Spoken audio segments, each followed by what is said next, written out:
बात कर ले वहां आपने। मैं ज्यादा तो नहीं जानता हूं, जितना जानता हूं उतना जरूर बताने की कोशिश करूंगा, क्योंकि भारतीय सेना में 16 साल नौकरी करने का मौका मिला और मैं सौभाग्यशाली मानता हूं अपने आप को कि मेरे माँ बाप ने मेरे को इस लायक बनाया कि मैं सेना में जा सकूं। और 16 साल भारतीय सेना की सेवा करने के बाद हमने सोचा कि क्या काम किया जाए गांव में आके, तो सोचा क्यों ना किसानों को एक ऐसी संस्था के साथ जोड़ा जाए कि वो लोग नेचर को अपना लें। आज भी देखो ज्यादातर एक चीज समझे कि वहां पे नीम खड़ा है और नीम के नीचे हम क्यों बैठ रहे हैं, क्योंकि छाया है। नेचर कभी भी अपने खिलाफ नहीं होती है।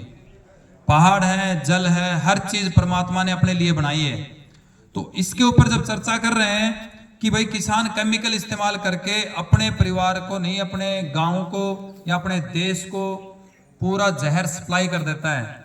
मैं हेलो चनाना के अंदर और शाड़वा के अंदर कई बार जाता हूं तो किसान भाई 70-80 बोरी यानी पैकेट यूरिया के डालते हैं 1 एकड़ में।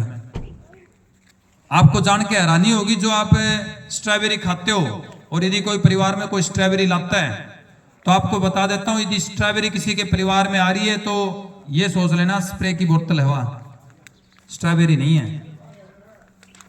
तो उस स्प्रे की बोतल से बचने का एक ही उपाय है कि आप स्ट्रॉबेरी ना खाएं। दूसरी चीज हम आपसे जानकारी साझा कर रहे हैं कि आज इतने सारे रोग हो गए अपने ही परिवार में, अपने गांव में, अपने रिश्तेदारी में कहीं ना कहीं कैंसर का रोग भी मिला है। तो कहीं ना कहीं अपने को लगता है कि भाई ये ऐसे ही आ रहा होगा, वैसे ही हो सकता है। नहीं जी, ये पूरा अपना केमिकल का इफेक्ट है।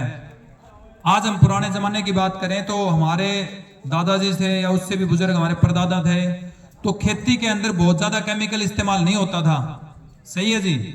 तो खेती के अंदर हमने धीरे धीरे केमिकल को बढ़ावा दिया, हरित क्रांति का फायदा उठाया और लोगों ने जबरदस्त यूरिया और डीएपी का छिड़काव किया, स्प्रे भी डाल रहे हैं।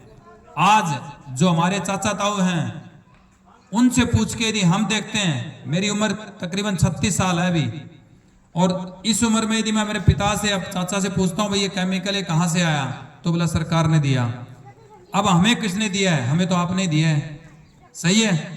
और यदि हम आपके पोता पोती को दे रहे हैं तो मुझे लगता है कि आप और हम दोनों गुनहगार हैं आपके पोता पोती के। सही है। इस चीज से यदि बचा जा सकता है तो उसके बीच में कड़ी सिर्फ हम ही हैं, आप और हम।